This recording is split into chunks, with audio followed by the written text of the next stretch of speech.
Good morning, everybody, and thank you, Stephen, for those kind words. Now, in the corporate world, if a new chief exec is appointed to a failing, troubled company, then after a few months, give or take 6 months, they'll give an update to shareholders and investors about what they've found, what the problems are, what the solutions are, and how long it will take.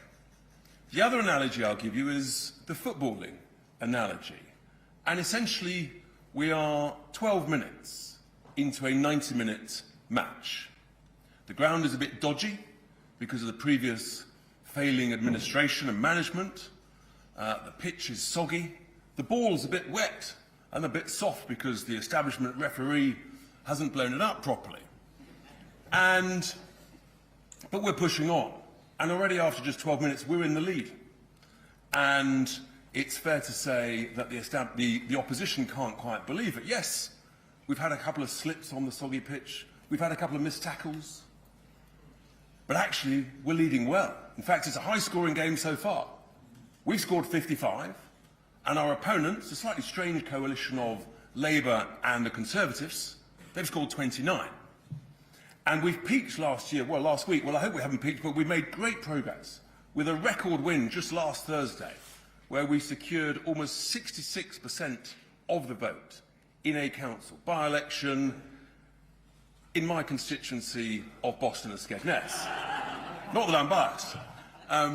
But I think that's a sign that we appreciate the enormous interest from the enthusiastic press who've been baying from the sidelines of the pitch, led by those political gurus, Gary Lineker and Gary Neville. But actually, you can see how this scrutiny, this accountability, we've got no problems with that. We welcome it, as Stephen indicated earlier. We said when we campaigned for these elections that we would stand on a platform of saving money, cutting waste, and identifying major issues. And today I'm going to be pretty candid with you. About 1 in 5 of all councils, not ours, but of all councils, are in extreme financial support. Within 4 or 5 years, almost 50% of councils will be basically bankrupt, where essentially their deficits are greater than their reserves. The direction of travel is very bad indeed. It doesn't need to be this way, but fundamental change is required. And what we're identifying is, yes, we can save money in numerous areas, but there are other areas where actually there is a change of regulations and statutes that are required. And if this government doesn't do it, then a reform government, after the next general election, will urgently bring in major reforms to local government in order to achieve this. Now, you recall a couple of months ago, I gave a press conference about what we've identified with regard to the local government pension schemes, where we have discovered, nobody else had previously, significant overcharging to a factor of at least 5 and massive underperformance. And I think it's fair to say since then, the investment management industry is a little bit grumpy with me. That's fine. But also, the numbers, the underperformance to the 5 years to March 25 are even worse than we feared. Just in our councils alone, the underperformance relative to the benchmark that I set, £2 billion every year for the last 5 years. This is the big one. This is the most significant sum of money of everything that we are looking at just across our councils. And that's why we're taking it incredibly seriously. We've also got genuine concerns about what's going on with some of the consultants and also the valuers, the people doing the actuarial valuations. Frankly, they should be done every year, not every 3 years. But what we've discovered is a concern, a genuine concern, that some of these valuers are deliberately overvaluing the future liabilities and undervaluing the future assets in order to keep the employer contributions unnecessarily high. The cynic might say, that's very nice, that keeps the assets under management higher, that keeps the fees higher. So we're going to keep challenging and keep pushing. because if we get the employer contributions right, and when we discover that in one council that's adopted a very similar policy to our plans, their employer contributions now are almost zero. And when we discover that another very well-run council pension fund, I talked about getting fees down to 10, 11 basis points, to discover that actually one is doing better than that down at 4 or 5, why on earth the investment management industry thinks it's acceptable to justify 50 basis points or half of 1%, that beats me. So pensions is a huge one, and we are addressing that very, very seriously. Now, the second item I want to cover is the savings that we've got stuck into. And some of you have reported this morning, we've identified and starting to achieve savings of well over £300 million that we've identified and secured so far. Now, some of those are into the future, some of them are quite long, and I personally have been involved in a couple of those negotiations. We said we didn't accept one of the waste contracts that was proposed, despite the recommendations from officers, and a few weeks later we've secured a long-term reduction of over £70 million. Being a real estate guy, I take particular interest in some of the property stuff, and when our councillors are being essentially sort of gently bullied by officers to say you've got to do this property deal, which could cost 30, 40, 50 million quid, and they gave me a buzz and I went rushed up to look at it, I said under no circumstances should you do that deal. That's the sort of real world, real experience that we are bringing to this space. Whether it's IT contracts that don't need to have 11-year notice periods when you could achieve 3 to 6 month notice periods and the like. We're making major renegotiations as contracts come up for renewal. Potholes are incredibly important. 136,000 potholes later, we're very pleased with progress. And that has a real impact, for example, on reducing the claims that councils are starting to pay. So we're making good progress, but there's a huge amount more to do. Some councils have resurfaced or repatched 500,000 square metres of roads and parks. So we are making significant progress. And we're discovering stuff all the time. When we discover that some charities and community interest companies almost have like a free range just to draw down under some framework agreement, 500,000 here, 1 million there, with almost no accountability, no approval process, no responsibility, we're saying, what's going on? Stop. Which brings you on to a thing called delegated powers. We're finding some officers, they have these large delegated powers, £1 million plus, and they sort of view councillors as like cherries on the cake, just be sort of waved at and patted on the head occasionally. That is not acceptable. We are negotiating hard on behalf of the taxpayer. And the third key item I want to raise this morning is the really important and difficult issue of SEND, special educational needs and disabilities for children. This is actually, it goes to the core of who we are, and actually for me, it's also quite personal. A very dear friend of mine who had not one but 2 children in a wheelchair, the struggles that he had and his wife to secure the provision that they obviously needed was extraordinary. And in my own extended family, young lad at primary school, told he would need a bit of extra support, and he got that at school. He was never going to be an Oxbridge candidate. Didn't go to uni, he's done brilliantly, fantastic job, doing well. To be told by a psychologist in your early 20s that you've got a problem, that you're labelled, that you need to take medication, is frankly, and that medication might be for the long term, I think that's outrageous. And what is going on is that SEND is in crisis. And I've been specifically asked by council officers, directors of services, to tell it as it is. We all want the very best provision for the most deserving. I reiterate that absolutely. But there is a crisis of overdiagnosis of children with neurodiverse issues. And you can come up with all sorts of new labels.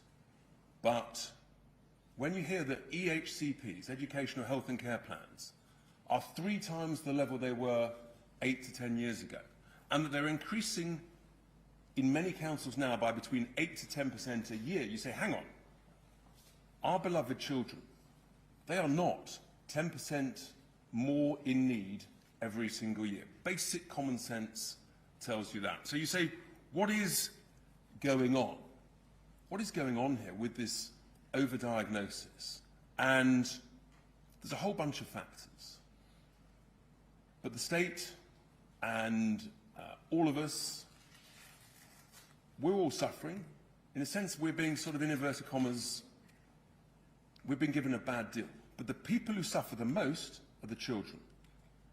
Since the Children and Families Act 2014, well-intentioned, we've no doubt, outcomes have got worse, in particular for the most needy.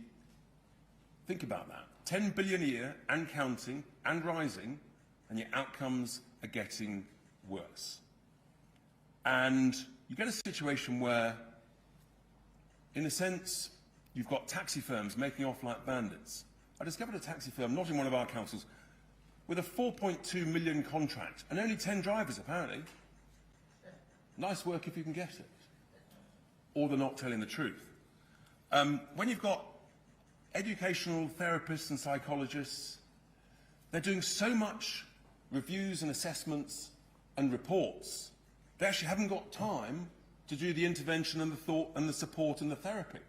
That's coming from the Association of Directors of Children's Services. You know, this is seriously going wrong. And the government has announced a supposed white paper, but it has been delayed and the can has been kicked down the road. And one of the key issues here is these EHCPs. Middle-class parents are playing the game. In order to save the VAT on independent school fees, if you get an EHCP, you don't pay the VAT. So they're employing solicitors in order to file their claims. You've got other parents. If you get an EHCP, you qualify for PIP, which qualifies you for a motability vehicle. 3 years free insurance, servicing and recovery. That sits on the drive whilst you demand a taxi to pick your child up and take it to school. This is insane, and we have to call it out. No doubt there'll be a torrent of abuse pouring in, that's fine. Compared to net zero and Brexit, it is nothing. But we just have to be honest with people about what's going on here. It's just not fair. And it's not fair for the children most in need, who are not getting the provision they require in the speed they require it. And when I talk to the experts and teachers, they tell me children don't need an EHCP report every single year that might cost between £2,000 and £4,000 each one. You do the maths on 9,000 EHCPs in one council, it's 25 to 30 million quid. It only needs to be done once every key stage. This is serious money, and it's not going in the right place, and the outcomes are getting worse. And we can change this, the government can change this, and it's absolutely vital that they do. And in a sense, they have our support. And by me telling it as it is, and making a constructive suggestion, what they should do, rather than be fearful of their own backbenchers, join a trial. Let's have a cross-party trial. You could take 1 or 2 councils that are led by each of the parties, and you could say for a year or 18 months, we're not going to do annual EHCP reviews. We're not going to allow taxis to take those children to school. Why? Because actually, children are better off being taken to school by their parents or with friends. Which does bring me on to the whole issue of the school transport, which needs a review. Most people will, I'm sure, remember that the School Transport Act was 1944. It's 80 years old. It's not unreasonable to have a review of it and to look again. And I think we should, and I think a cross-party consensus that this is a crisis that is completely out of control. And if we don't address it, folks, in 4 or 5 or 6 years' time, there'll be no potholes filled. There'll be no bins collected. All of the money will be going on send. And we all know that is totally unsustainable. So we're just being candid with people. Those are the three big things that I wanted to update people on today. The pensions, the sort of contract savings we're making, and send. And I think it's so important to be honest and candid about it. Changing send requires us changes to some of the legislation, and if this government doesn't do it, I promise you a reformed government will. In terms of the future, well, there's some exciting opportunities. AI will help to improve customer service for council service users, taxpayers, and help with smarter processes. And I think everybody is looking forward to that, and we're talking to some very, very interesting specialists and experts who we want to put in competition with each other. That's why we'll use different people. Then the other area, which is exciting to me, is property portfolios. Billions and billions and billions of pounds of property is owned by these councils. Last Friday, I looked down a list of 1,000 properties in just one council. But I know that with better asset management, we can increase revenues, increase values, sell properties where suitable to pay off debt. So there's a huge amount of extra value to be achieved there. And then, of course, we all suffer from inflation, and I know the press are very focused on what our council tax rates will be next year. Well, obviously, no decisions have been made. People have got slightly ahead of themselves, seeing draft papers and the like. Plus or minus, I would expect that most of our councils will be, give or take, the rate of inflation. But we're not happy with, in a sense, at whatever the level is, we're constantly seeking savings, which is why we're so focused on these key issues. What we do know is that there's a long way to go. There's a lot to achieve, and we're absolutely resolute. We will make whatever changes are required in order to reform local government to give better value for our customers, council taxpayers and voters. So 12 minutes in, we're going to come back to you on the 18th minute of our 90-minute match in 3 months' time to update you on progress. So that's where we are, and as always, we're delighted to take questions from our friends on the touchline in the media, starting with the BBC. Nick Eardley is here. Nick. Thank you, Richard. Can I ask you a bit more about council tax? What are you saying to reform council leaders who are thinking of putting council tax up by considerably more than inflation? And what do you say to voters who think that your job is to bring council tax down? And if I may, just a second one on the Home Secretary's statement in the Commons later. Government's promising what it says will be one of the biggest shake-ups to the asylum system in a generation. Do you think it goes far enough, and will you vote for it in Parliament? So on your first point, then, with regard to council tax, look, in a sense, I think people have got ahead of themselves. We're working closely with all the councillors, the leaders, helping identify savings. There's a lot to be discussed about employer contributions. There's a lot of work to go. I think some of the numbers that have been banded around are just wrong. But ultimately, of course, we're here to help and advise. It comes down to the elected councillors. They have to make the final judgment. There's that old expression, advisers advise, directors decide. And in this instance, it's the council leaders and their elected councillors that make the final decision at the final moment, which is some way ahead. But as I say, plus or minus the rate of inflation, which at the moment is give or take 3.7, 3.8%. Some people think it may drop. Who knows? With regard to the Home Secretary, she's beginning to sound as though she's sort of putting an application for vetting to join Reform. The reality is, however well-intentioned the Home Secretary is, A, she hasn't got the support and confidence of her own party, but B, while still being a member of the European Convention on Human Rights and still having the Human Rights Act in its current form, she just won't be able to deliver what she's talking about. I do think it's slightly ironic. If we had said 2 months ago in our party conference what she said over the weekend, we'd been caused all sorts of nasty, beastly names. But I'm sure she's well-intentioned, but I don't think it'll amount to a row of beats. Olivia Uckley, GB News. understand that individual councils need to make individual decisions on council tax, but your leader, Nigel Farage, said that doubling council tax on second homes was madness, which makes it sound as though Reform is ideologically opposed to doing that. Can you reassure second homeowners that that's not something you'll be doing in your councils? Thank you. So look, at the end of the day, individual councils will make their own individual judgments. This is a democracy, it's not a dictatorship. They welcome our thoughts and advice and guidance. And there may well be specific reasons why specific councils make specific judgments. Overall, the key focus has to be on getting best value so you keep these bills as low as possible.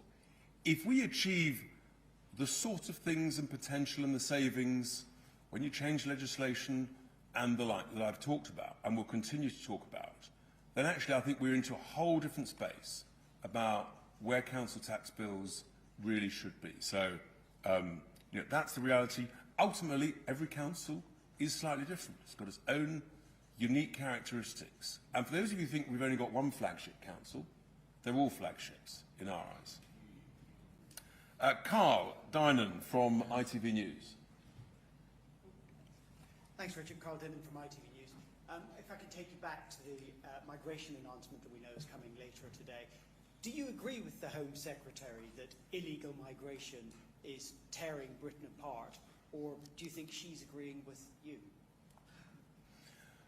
Well, I think she is talking the language of concerned Reform voters, members and elected representatives. And she's reflecting the concern. If you talk to anybody on any high street up and down the country, they are deeply, deeply concerned about illegal migration, the scale and speed of legal migration, and the scale of illegality and criminality on every high street. And the BBC did a splendid job following up what I said 3 years ago about Turkish barbershops and money laundering on our high streets.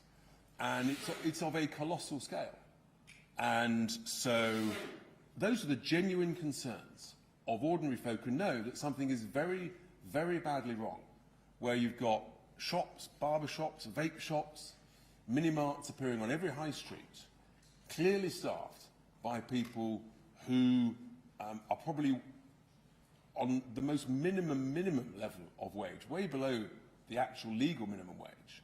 And that's of concern to everybody. And when there's no customers going in, you think, how can it stay afloat? So, yeah, it's a real problem, it's a real concern for everybody. Rob Powell, Sky News. Hi, thank you very much. It hasn't been smooth sailing in all of your council areas. I wonder why you think you've lost quite so many councils in Kent. I wonder if the leader of Kent might like to comment on that as well. And just on migration, what the language we're getting from the Home Secretary is a lot tougher than we're used to from this Labour government.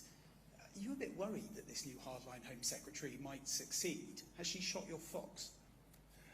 Thank you. So look, with regard to councillors, look, councillors come and go. We've welcomed lots of defections to Reform from all over the place. But ultimately, people have to abide by our principles and our values. And we are a team. We're a large family. And like all families, we have our debates, our discussions, our excitements. But those are always best played out behind closed doors. And when you've got 1,000 councillors, give or take, or just under, stuff will happen. But when you look at the results we're getting, as I mentioned last Thursday and week in, week out, I think the voters are speaking at the ballot box. They want more reform, not less reform. With regard to the Home Secretary, we wish her well on behalf of the country. Migration, illegal migration, is the #1 concern, without question. Has she shot our fox? No, far from it. What we've done is we've essentially become the mainstream of the debate, and they're all trying to play catch-up.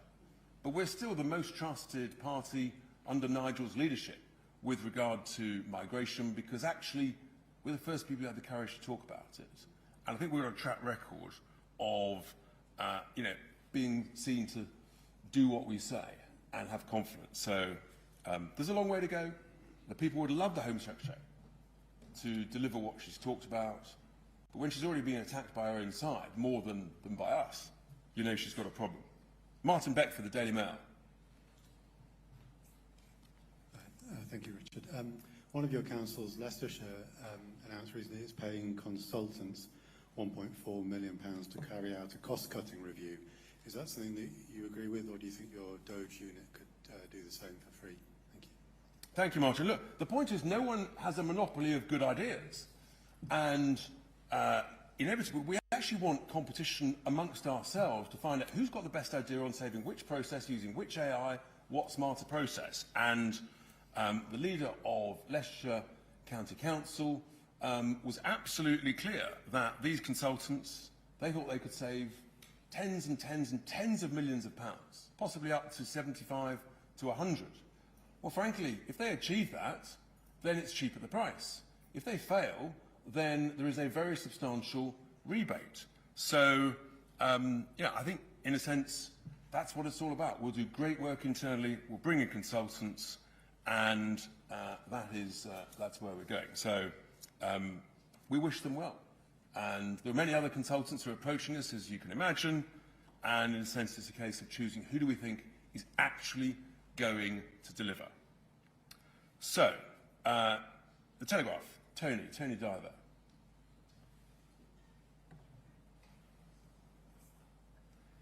Thank you, Richard. Tony Dive from the Telegraph.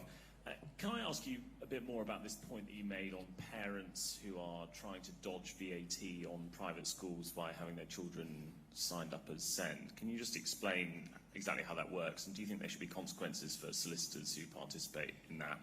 And can I just ask one more on the immigration, just really directly, will Reform UK vote for these proposals if they're tabled in the House? Will you give them your votes?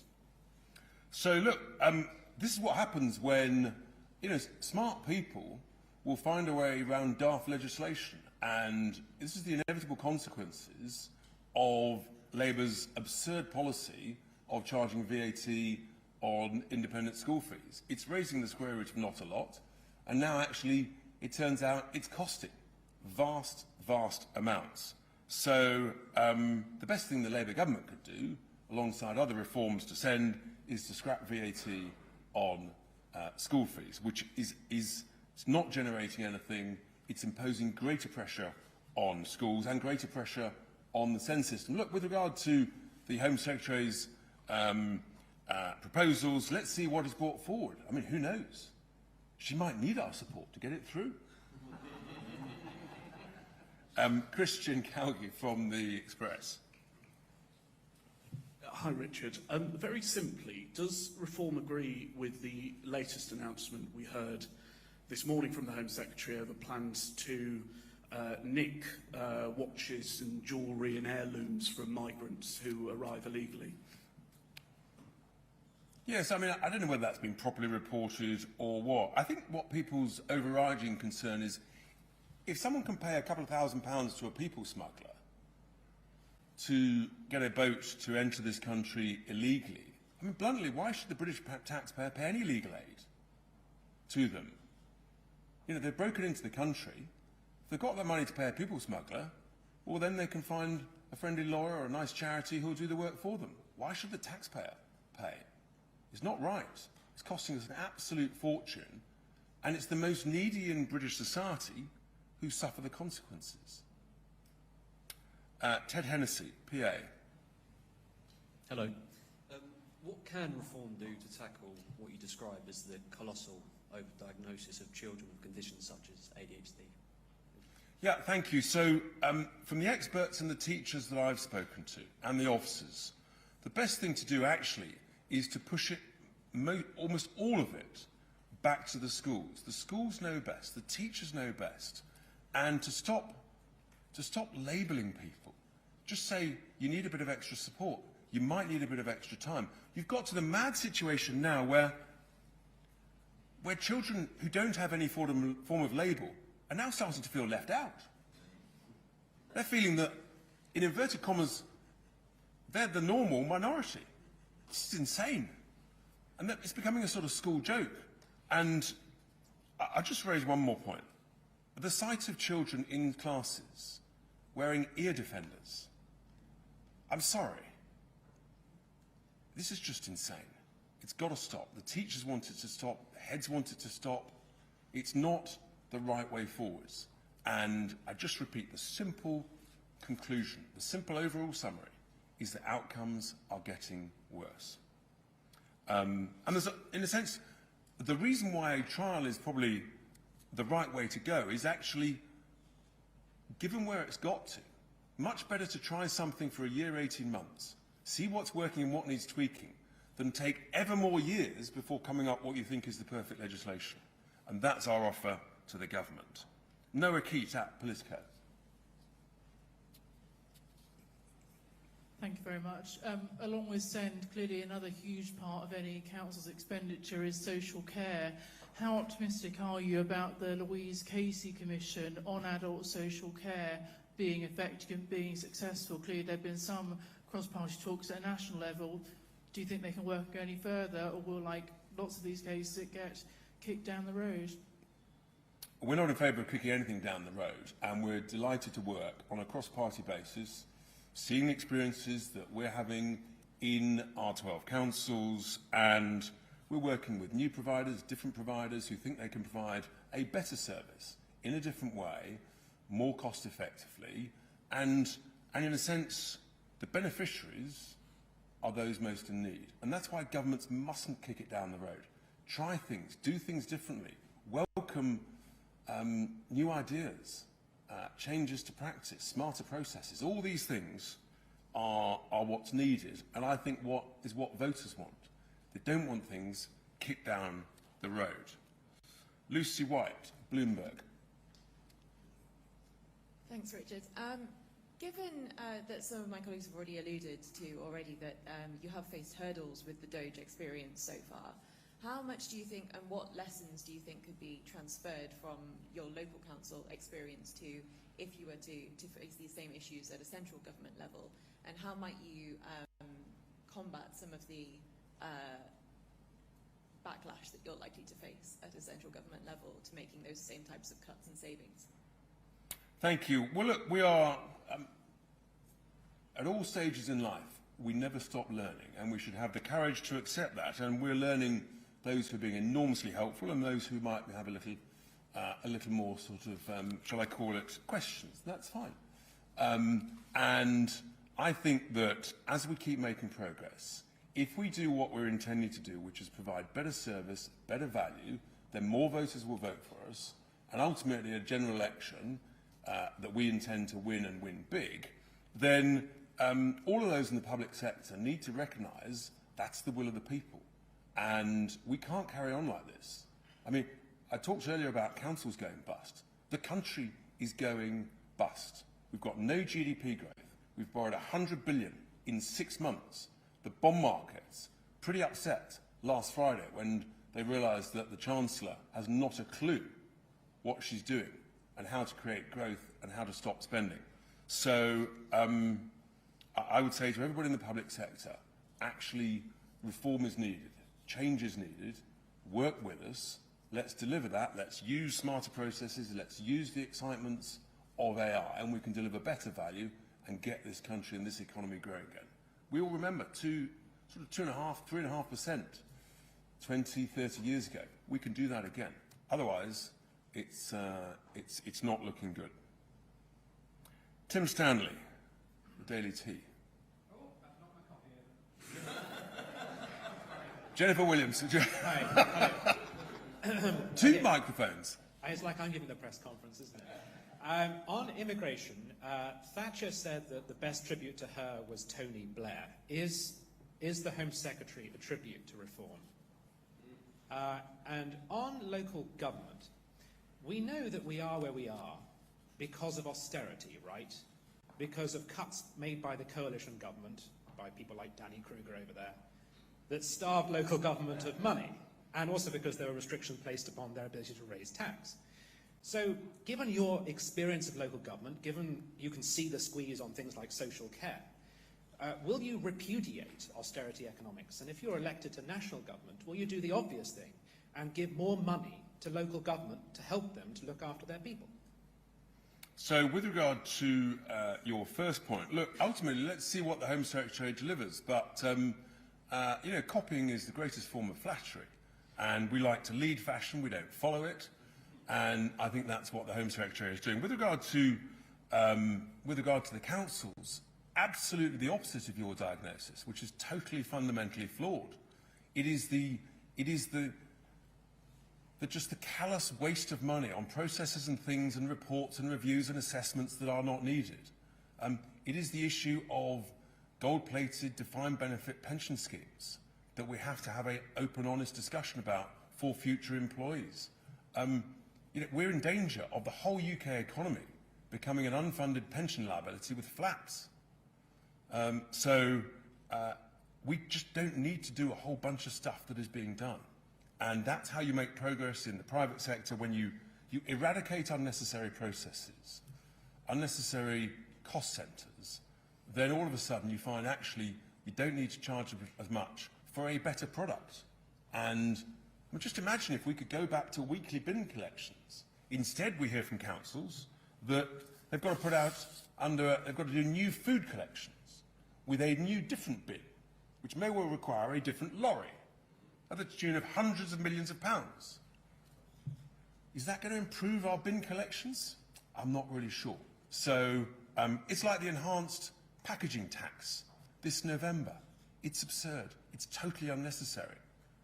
All of these things, scale it back, do what needs to be done, and do it well, do it properly. So I hear the question, but your diagnosis is 100% wrong. Jennifer Williams, the Financial Times. Hello, thanks. On SEND, I wondered if you could just provide a bit more detail about what reform would do to reduce the overdiagnosis of conditions like neurodivergence, and would that include repealing national legislation that has sort of helped lead to an increase in ECHPs? And on local government more broadly, you said that this is not a dictatorship in terms of reform, but you have also listed quite a few examples where you've personally intervened on financial decisions at council level. So who's actually politically running these councils? Is it the leaders or is it you? Thanks. Thank you. So with regard to EHCPs and things, yes, we're recommending to the government that the legal requirement by statute to carry out an annual review of EHCPs is unnecessary.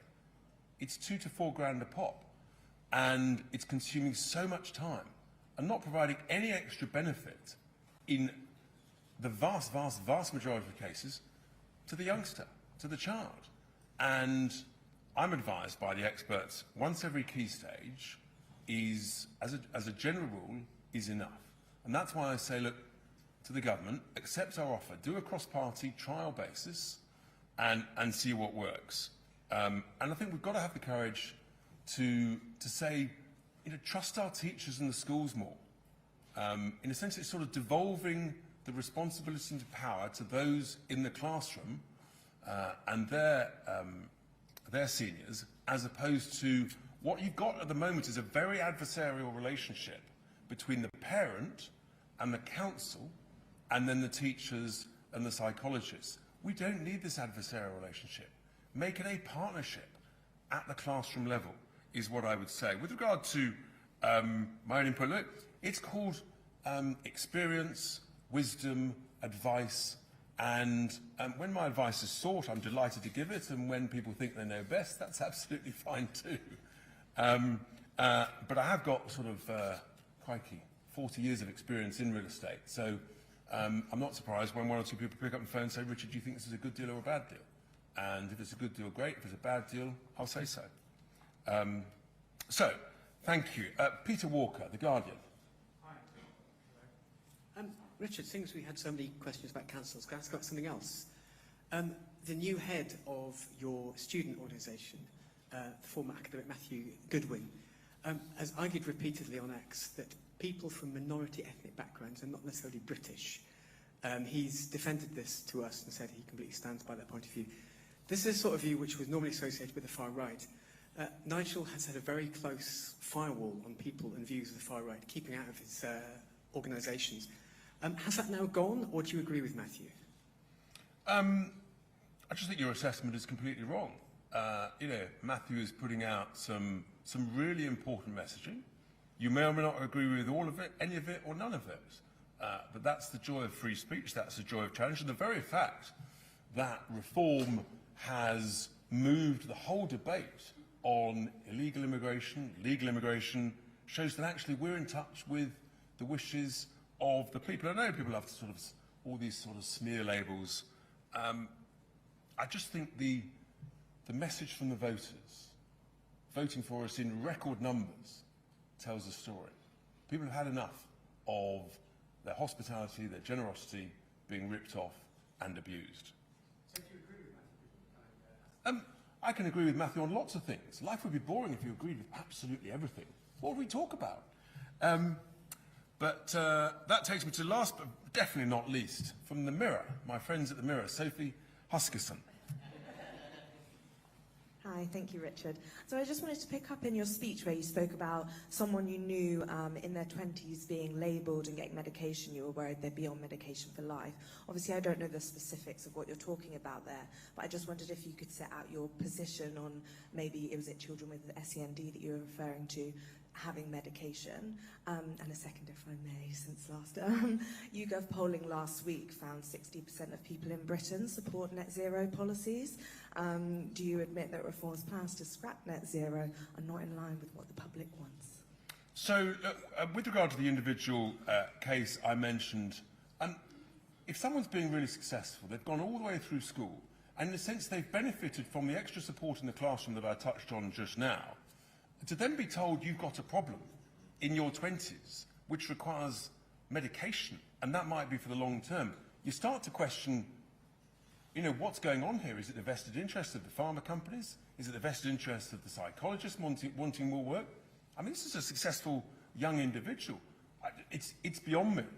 When that individual says to me, what's going on? I mean, yeah, it cuts pretty deep. And I'm thinking, well, if that's just one example, and then you're hearing of children, and I mustn't generalise. There are cases where it is appropriate. I just feel that there's an overdiagnosis, there's an over-medication, and we have to ask deep, searching questions on what's going on here. With regard to Net Stupid Zero, well, again, we've moved the debate. 3 years ago, I was not allowed to talk about it at all. But now, actually, I think voters are voting with their feet. The fact that we're winning all of these by-elections, and I hear your poll. Well, polls are polls. I know you'll throw that back at me.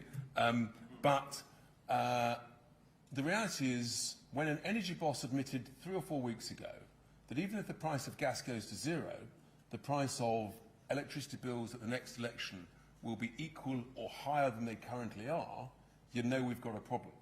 When a senior industrialist says to me, we are in danger of losing 1 million industrial jobs before 2030, you know we've got a problem. When someone else says to me that the vast majority of the UK automotive market may struggle against overseas competition from EV vehicles, that could be 500,000 jobs alone, you know we've got a problem. So is everybody agreeing with us on that? No. Have we got a problem? Absolutely. And even the government accepts there's a major problem with energy prices. And if we don't change course, there's nothing they can do about it. One last. Thank you, Mr. Tice, for taking my question. Benji High with LBC. You've been quoted recently as saying the whole point of DOGE is about the philosophy of saving money. I'm just wondering how much of this is optics, press conferences and backdrops and such, versus hard graft. Have you actually carried out audit work on reforms councils? Do you have a data sharing arrangement with Kent, for instance? And secondly, we've been speaking to one of the Kent councillors who was suspended in the wake of that leaked call. He's called the local party leadership toxic. LBC has uncovered numerous examples of reform councillors using a choice language on social media. I'm just wondering whether this vision that you're trying to sell is already tainted. Far from it. I think what we've shown today is that we're making great progress. I mean, we've identified on the pensions issue something that no one else has talked about because we're just smarter and better. And, I mean, we don't spend all week doing press conferences. I can tell you, this great team and everybody else, the work that is going on, it's truly humbling, actually. It's 24/7. When I message people at 5:30 in the morning, the amount of times I get a rapid reply and the expertise we've got. So across the board, we're making great progress. And DOGE is a philosophy of saving money that I say to all of our councillors, any brilliant idea that you can have to help save money, that is what we've got to do. And with regard to those who've left our family, it's probably not surprising they might have different views and words, and that's fine. That's the nature of it. Politics, it has its joys, its excitements, and occasionally a bit of rough language. You experienced that on the football pitch as well. Thank you very much, everybody. Thanks for being here.